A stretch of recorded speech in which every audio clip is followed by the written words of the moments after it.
ইবাদতের বিষয়ের মধ্যে আছে। আর রাসূল করিম সাল্লাল্লাহু আলাইহি ওয়াসাল্লাম উম্মতকে খুব অল্প কথায় লাইফকে নিয়ন্ত্রণ করার কিছু পদ্ধতি এখানে বলে দিয়েছেন। সব আছে এমন না, কিছু জিনিস এখানে খুব সুন্দর করে বলে দিয়েছেন।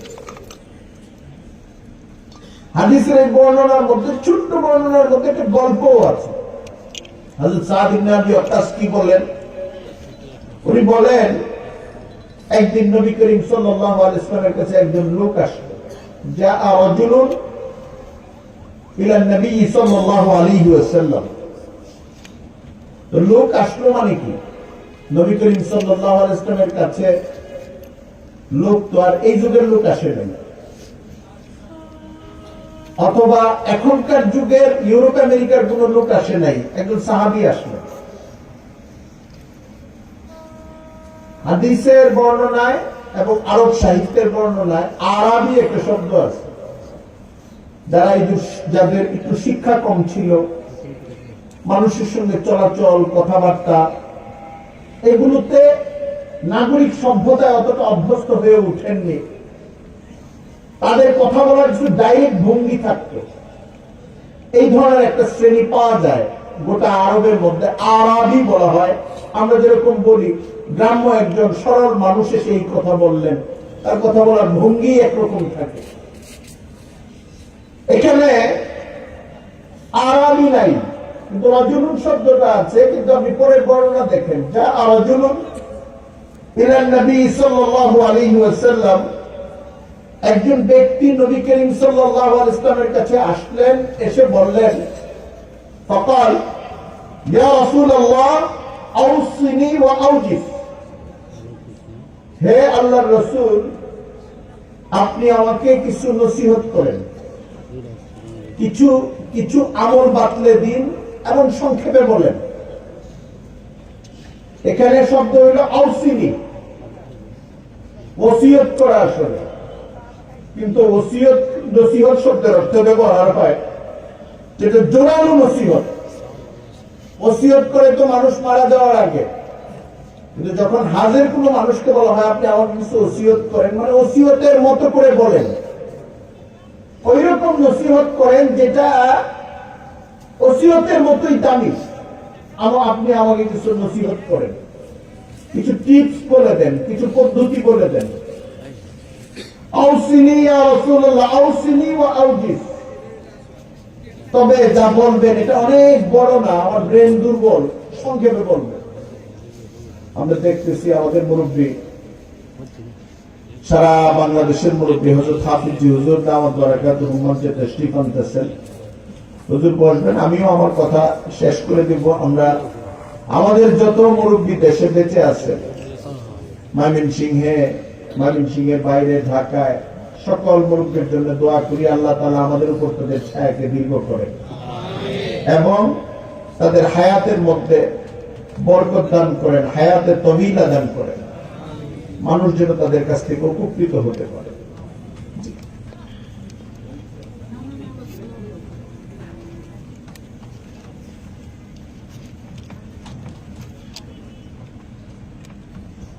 তো সেই সাহাবী বলতেছিলেন, আউসিনি ওয়া আউজিস, আপনি আমাকে ওসিয়ত করেন, খুব শক্ত একটা নসিহত করেন, তবে কথাবার্তা একটু সংক্ষেপে বললেন। হুজুরকে বলার আবদার করছেন, আবার বলছেন যে খুব ছোটখাটো কথা বলবেন, কথা বড় বললে আমার মনে থাকে না, এটা নাই কেন। অনেক মানুষ আছে না, হুজুর শর্টকাট একটা রাস্তা বলে দেন আমাকে। বড় আপনি একটা মামুল বলে দিচ্ছেন, ওজিফা বলে দিচ্ছেন, এত বড় ওজিফা তো মনে থাকে না, আমার একটা ছোট্ট জিকির শিখায় দেন। এরকম সাহাবী বলতেছেন, আউসিনি ওয়া আউজিস, আমাকে আপনি দামি একটা নসিহত করেন, কিন্তু সংক্ষেপ করেন। নবী করিম সাল্লাল্লাহু আলাইহি ওয়াসাল্লাম ছিলেন রাহমাতুল লিল আলামিন। আমি তো এই হাদিসটা পড়ার সময় সাইকোলজি নিয়ে ভাবতেছিলাম। সাইকোলজি মানে কি? মনস্তত্ত্ব। আমরা যে পর্যায়ের মানুষ, ধাক্কা মারলে আমার খবর থাকবে না, আমি দুনিয়ার 10 জনের একজন না। রাস্তাঘাটে চললেও বুঝি যে হাজারো মানুষের মধ্যে ভিড়ে হারিয়ে যাওয়া মানুষ আমি। রাসূল করিম সাল্লাল্লাহু আলাইহি ওয়াসাল্লাম ইন্নামা বুইসতু মুআল্লিমা, ইন্নামা বুইসতু লিউতাম্মিমা মাকারিমাল আখলাক। হাদিসে আছে, হুজুর বলতেছেন আমি দুনিয়াতে প্রেরিত হয়েছি আখলাক বা মানব আচারের যে সৌন্দর্য এটাকে পূর্ণতা দেওয়ার জন্য। হুজুর বলতেছে আমি দুনিয়াতে প্রেরিত হয়েছি শিক্ষক হিসেবে। নবী করিম সাল্লাল্লাহু আলাইহি ওয়াসাল্লাম তো ওইরকমই ছিলেন, উনি কিছুই এটার কোনো প্রতিক্রিয়া নাই। কিন্তু এই যে আল্লাহর বান্দা জানতে চাইছেন, ওনার একজন উম্মতি সরল একজন সাহাবী যে আউসিনি ওয়া আউজিস, আমার একটা খুব দামি নসিহত করেন কিন্তু সংক্ষেপে করে ছোট ছোট করে বললেন। নবী করিম সাল্লাল্লাহু আলাইহি ওয়াসাল্লাম বলতেছেন আলাইকা বিল ইয়াস মিম্মা ফি আইদিন নাস। এক নাম্বার, অন্যের হাতে যা থাকবে এটার ব্যাপারে তুমি নিরাশ থাকবে। যে টাকা যে সম্পদ তোমার পকেটে নাই, তোমার হাতে নাই, তুমি যার মালিক না, চাইলেই যেটা তুমি খরচ করতে পারছো না, আছে আরেকজনের হাতে, সম্পদটা আরেকজনের, স্বপ্ন লালন করছো তুমি, এটা হইল না। তুমি এটা থেকে একদম মনটাকে ফ্রি করে ফেলো, ইয়াস অবলম্বন করো, পুরা নিরাশ যে ওইখানে আমার কোনো ভাগ নাই, 2 টাকা পাবো না। খুব দামি বন্ধু বিদেশে যাচ্ছে, যে আমাকে নিয়ে যাবে, আমার চিন্তা করতে হবে আমার টাকা কত, আমি এই টাকায় যেতে পারবো কিনা। না পারলে ছোটকালে আমরা যেটা করতাম, রিক্সা ভাড়া আছে রিক্সা ভাড়া নাই, তাহলে হেঁটে যেতে হবে, আমারটা আমার। ওই বন্ধু তার সাইকেলের পিছনে আমাকে উঠাবে বা রিক্সা ভাড়া দিয়ে দিবে, আজকে টান দিবে, ডাক দিবে, এই আশা করে রাস্তার পাশে দাঁড়ায় থাকার আমার দরকার নেই। আমার কাজ হচ্ছে আমার হাঁটা শুরু করা। হ্যাঁ, মৌলানা আব্দুল সালাম সাহেবের কথা আমিও বলবো, এটা সবাই বলবেন, মুমিনের তো জায়গা চাওয়ার একটাই, সম্পদ চাই, সুখ চাই, শান্তি চাই, জায়েজ দুনিয়া চাই আর আখিরাত চাই। চাইবো কোন জায়গায়? আমরা আল্লাহর কাছে চাই জায়েজ দুনিয়া, এটাও মামুল। সালাফরা চেয়েছেন, নবীরা চেয়েছেন জায়েজ দুনিয়া। আল্লাহ আগামীকাল যেন একটু ভালো খাইতে পারি, কোনো দোষ নাই এই দোয়ার মধ্যে। আমার বাচ্চারা যেন আগামীকাল গরুর গোশত খাইতে পারে, এই দোয়াটা যদি একজন মুসলমান করে, আরেকজন যদি বলে এটা একটা দোয়া হইল না, এটা একটা দামি দোয়া, আল্লাহ আমার বাচ্চাটা যেন সুস্থ হয়ে যায়, সুন্দর দোয়া। আল্লাহ আমরা যেন জাহান্নাম থেকে মুক্তি পাই, এটা সবচেয়ে দামি দোয়া। কোরআন শরীফে এবং হাদিস শরীফে দোয়া শুরুই হয়েছে অথবা শেষ হইতেছে, আপনি দেখবেন জাহান্নাম থেকে মুক্তি দিয়া, জান্নাতের প্রত্যাশা দিয়া। দোয়া খানাদানা না, দোয়া আরেক বিষয়ের, ওই বিষয়ে দোয়া হওয়ার পরে জান্নাতের অথবা জাহান্নাম থেকে মুক্তির কথা আছে। এর মানে হলো মুসলমানের জিন্দেগির গোল হলো জাহান্নাম থেকে মুক্ত হওয়া, জান্নাত পাওয়া, আর বাকিগুলো দরকার এই জন্য লাগে। আমি এক জায়গা থেকে আরেক জায়গায় যাব, ওখানে যাওয়াটা আমার মুখ্য। ধরুন আমি চট্টগ্রাম যাব, চট্টগ্রামে কিভাবে যাব, টিকিটটা পেয়ে গেছি, এইটা মুখ্য। এখন একটা লম্বা সময় লাগবে যেতে যেতে, ট্রেনের টিকিট পেয়েছি, ট্রেনে উঠেছি, সব ঠিক আছে, হঠাৎ একটু বাদামের দরকার হয়েছে, হঠাৎ একটু পানির দরকার হয়েছে, এগুলি তাৎক্ষণিক জরুরত, এটা ওই টিকিটের সমান জরুরত না। আমার মূল বিষয় আমার ওই গন্তব্য। এই জন্য আমাদের চাওয়ার জায়গা কে, কোথায়? আল্লাহ তাআলার কাছে আমরা চাইবো, চাইতে নিষেধ নাই, কিন্তু আরেকজনের দিকে আমরা খেয়াল রাখবো না। খেয়াল রাখবো না মানে আরেকজনের সম্পদকে কোনো না কোনো ভাবে আমার মনটা ওইটার সঙ্গে লাগায় রাখা, এটা থেকে বের হয়ে থাকে। এটা এই কাজটা উল্টা হয়ে গেলে সমাজে অপরাধ বাড়তে থাকে। আমার বয়স 50 বছর পার হয়েছে, দুই পাশে আমার 2 মুরব্বী শহরের, এমন যে তারা সারা দেশের মুরব্বী, আর বয়স অভিজ্ঞতা সবকিছু অনেক বড়। কেউ হাফিজি, আমার আব্বারও বয়স একটু বড় হবে। আমি আমার অভিজ্ঞতায় বলতেছি, গত 10-15 বছরের আগে কেউ টাকা চুরি করেছে, লুটপাট করেছে অথবা দুর্নীতি করেছে, 100 কোটি টাকা 200 কোটি টাকার আগে শুনি না। অমুক জায়গায় কি হয়েছে 20,000 কোটি টাকা, অমুক জায়গায় দুর্নীতি কত 3,500 কোটি টাকা, অমুক জায়গায় দুর্নীতি কত 5,500 কোটি টাকা। এইটা দেখে আমার দুইটা অনুভূতি হয়েছে। একটা হলো এত টাকা নিয়ে গেল, আরেকটা অনুভূতি হয়েছে দেশ এত বড় লোক আমাদের।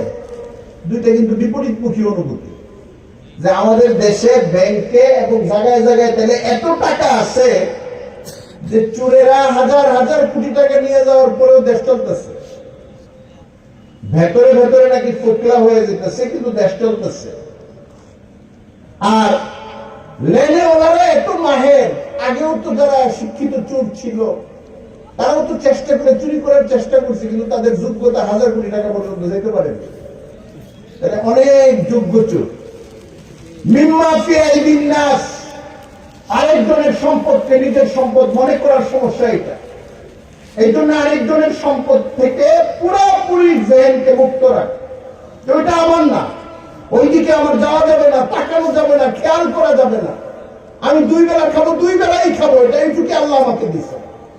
আমার পাঞ্জাবির গজ 80 টাকা গজ, এইটাই চলবে, যতদিন এইভাবে চলবে এইভাবেই চলবে।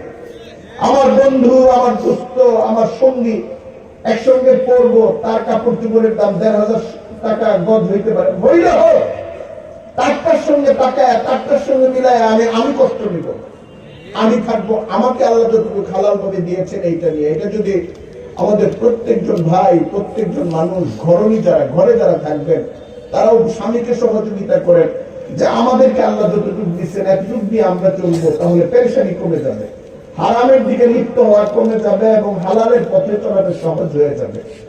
রাসূলুল্লাহ সাল্লাল্লাহু আলাইহি ওয়াসাল্লামের প্রথম ওসিয়ত আলাইকা বিল ইয়াস মিম্মা ফি আইদিন নাস।